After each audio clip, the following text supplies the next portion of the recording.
الحمدللہ وحدہ والصلاة والسلام علی من لا نبی بعدہ اما بعد۔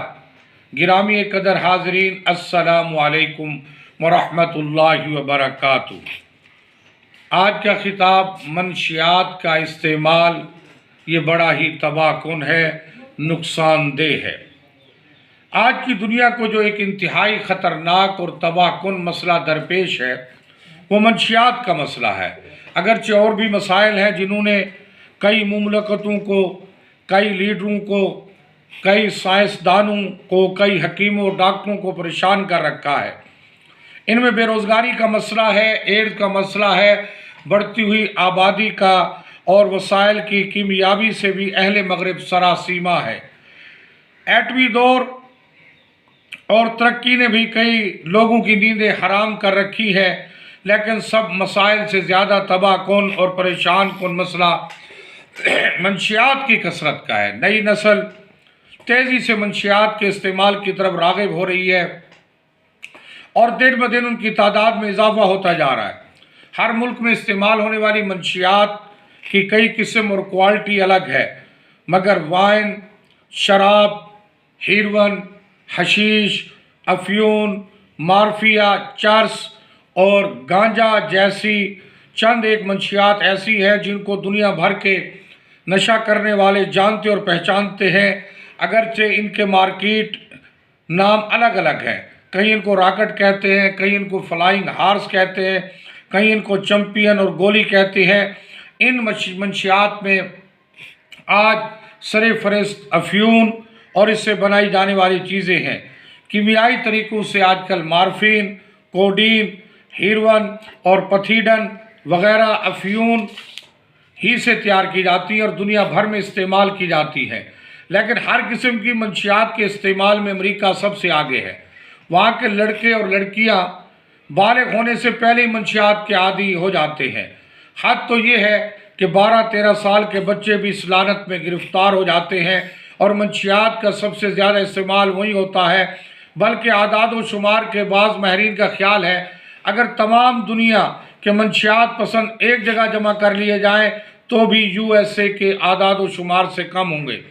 اس کے علاوہ برازیل، چلی، سلویڈار، ارجنٹائن، لبنان، Spain, Sweden, Switzerland, Israel, Hong Kong, Korea, Japan, Laos, Singapore اور فرانس وغیرہ میں بھی 20 برس اور 15 برس کے لڑکے اور لڑکیاں منشیات کے عادی ہیں۔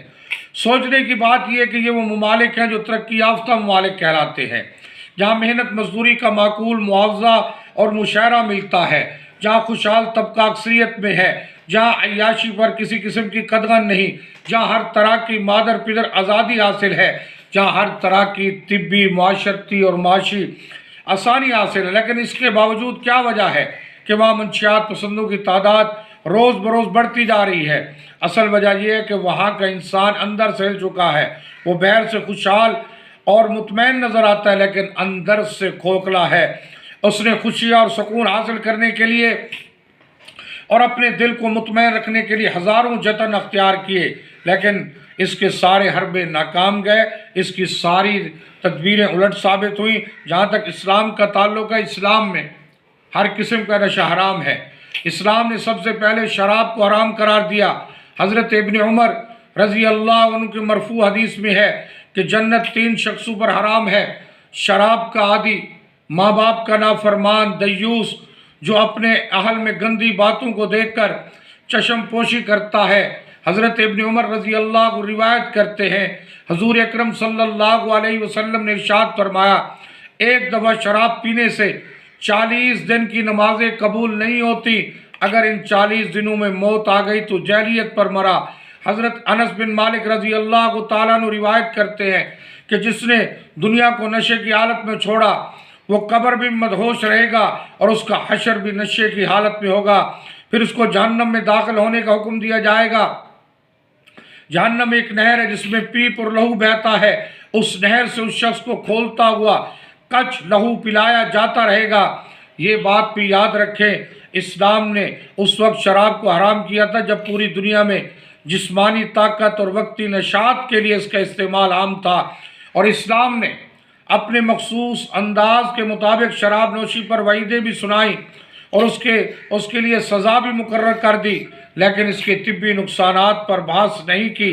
لیکن وہ سوسائٹیاں اور وہ ممالک جو شراب کو پانی کی طرح استعمال کرتے ہیں، ان ممالک کے ڈاکٹر، سائنسدان اور عام سماجی کارکن شراب نوشی اور اس کے بڑھتے ہوئے مہلک نتائج اور نقصانات پر پریشان ہیں۔ کثرت سے جنسی جبر کے واقعات اور ڈرائیونگ کے حادثات نے ان کو سوچنے پر مجبور کر دیا ہے کہ اگر وہ اسی نہج پر چلتے رہے تو ہولناک نتائج سے بچنا ممکن نہیں ہوگا۔ وہاں کے ڈاکٹر طویل تحقیق کے بعد تسلیم کر رہے کہ شراب کے زیادہ استعمال سے معدہ کی جھلی متورم ہو جاتی ہے اور سوزش بڑھ جاتی ہے، جگر کے افعال میں کمزوری ہو جاتی ہے، حرکت قلب میں اضافہ ہو جاتا ہے، خون کی نالیوں کا پھیلاؤ زیادہ ہو جاتا ہے، کبھی کبھی بول و براز اعصابی کنٹرول سے بہر ہو جاتے ہیں، جس کی وجہ سے شرابی مستانے بعض اوقات شلوار اور پتلون ہی میں فارغ ہو جاتے ہیں۔ شراب نوشی کی وجہ سے پھیپھڑے اور زبان کا سرطان بھی لاحق ہو سکتا ہے۔ یہ سارے نقصانات آج تسلیم کیے جا رہے ہیں، جبکہ میرے مدنی ہاشمی اور آقا صلی اللہ علیہ وسلم نے بہت پہلے شراب کو بیماری قرار دیا تھا۔ حضرت وائل فرماتے کہ ایک شخص جس کا نام سوید بن طارق تھا، اس نے آپ صلی اللہ علیہ وسلم سے شراب کے بارے میں سوال کیا۔ آپ صلی اللہ علیہ وسلم نے منع فرما دیا تو اس نے عرض کیا میں تو اس کو دوا کے طور پر استعمال کرتا ہوں۔ تو آپ صلی اللہ علیہ وسلم نے فرمایا وہ تو بیماری ہے، دوا نہیں ہے۔ شراب کے علاوہ بھی ہر قسم کا نشہ اسلام میں حرام ہے، خواہ وہ ہیروین ہو یا افیون ہو یا بھنگ ہو یا چرس ہو۔ ان منشیات میں ایک بڑی خرابی یہ ہے کہ ان میں فضول خرچی ہوتی ہے، اور فضول خرچی خود حرام ہے۔ قرآن کریم میں فضول خرچی کرنے والے کو شیاطین کا بھائی قرار دیا گیا ہے۔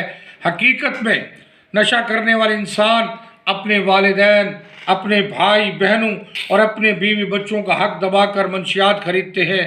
دعا کیجئے باری تعالیٰ ہمارے ملک عزیز کو منشیات کی وبا سے پاک فرمائے اور ہمیں ہر قسم کے نشے سے بچنے کی توفیق نصیب فرمائے۔ وما علینا الا البلاغ۔